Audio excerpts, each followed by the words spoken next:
Well, hey there. Hope you're doing all right and well these days. It's been a crazy week again. It's getting to be the new norm, I guess. I was mowing, and that's the first time in my life I was wearing long johns, a coat and a hood, gloves. I could see my breath. It's a crazy week, isn't it? Yeah. So I want to share something encouraging for you from God's Word, Hebrews in the New Testament, chapter 12. First 3 verses. One phrase has really been sticking on my mind in verse 2, so I want to talk about that. We'll get back to the mowing. Hebrews 12. Since we're surrounded by such a great cloud of witnesses, let us throw off everything that hinders and the sin that so easily entangles, and let us run with perseverance the race marked out for us.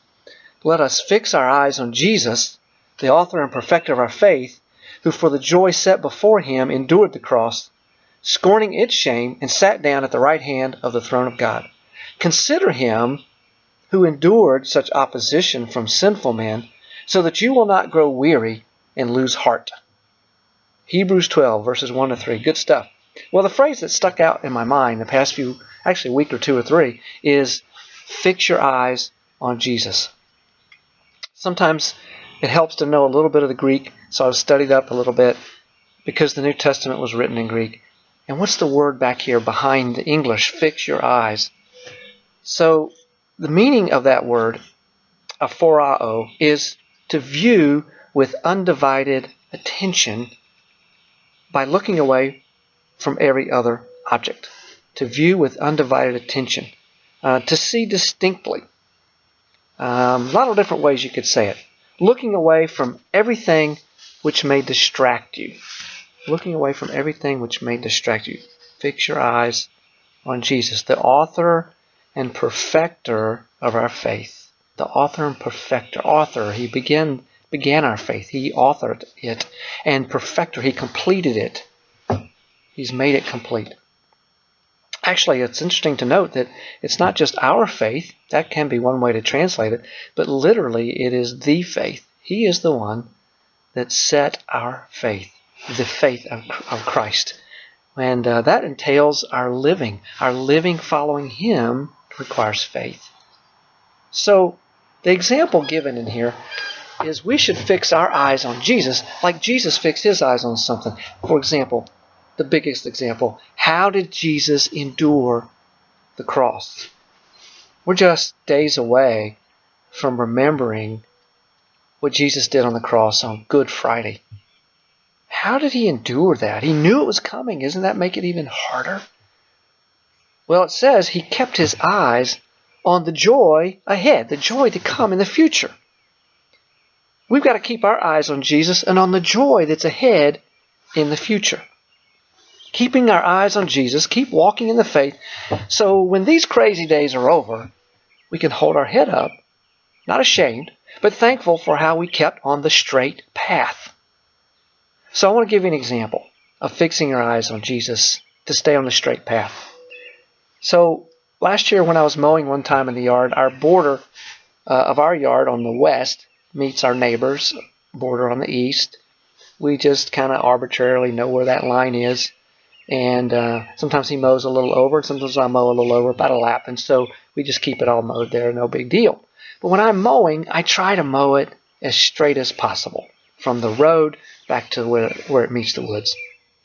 So one of the ways, and you know this, to keep a straight line is to keep your eye fixed on the object at the end of the path.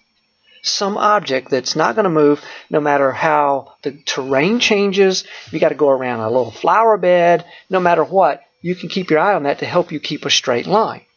Farmers know this. They do all that. So, same with our lives. To keep my eyes fixed on Jesus can help me, no matter what's going on around me, stay focused on straight line. Now, that doesn't mean in these crazy days to ignore what's going on in the world, to be ignorant of what's going on in the world, to be oblivious. No. Just don't let these things distract you. If I begin my day by fixing my eyes on Jesus, so, what should I do? What does that look like? How do I stay that way throughout the day? How can we do that? The news blasts with their dramatic background music, new updates, new numbers, new worries. And you, what are you going to do? You're going to keep your eyes on Jesus. Your job, you may be thinking, well, is it still there? Will it be there tomorrow? Will it be there when this is over? You're just going to keep on keeping your eyes on Jesus. Trust in Him. Your money, you might be wondering, am I going to have enough? And what are you going to do? We are going to keep our eyes on Jesus. You may be wondering, are you going to get sick? Well, you're going to keep your eyes on Jesus, right? Going to keep moving forward. Here's what I'm going to try to do.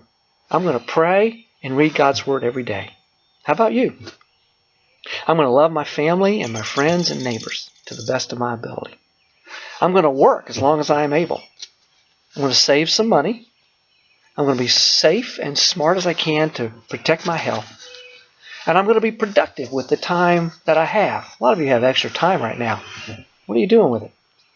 Is there something you can do with your time to serve God, to serve others, to be productive? I will serve Jesus honorably in this time is what I want to do. I will not be distracted or deceived or diverted. I will walk straight towards that day in the future when I will see Jesus for myself. Hope you're there with me.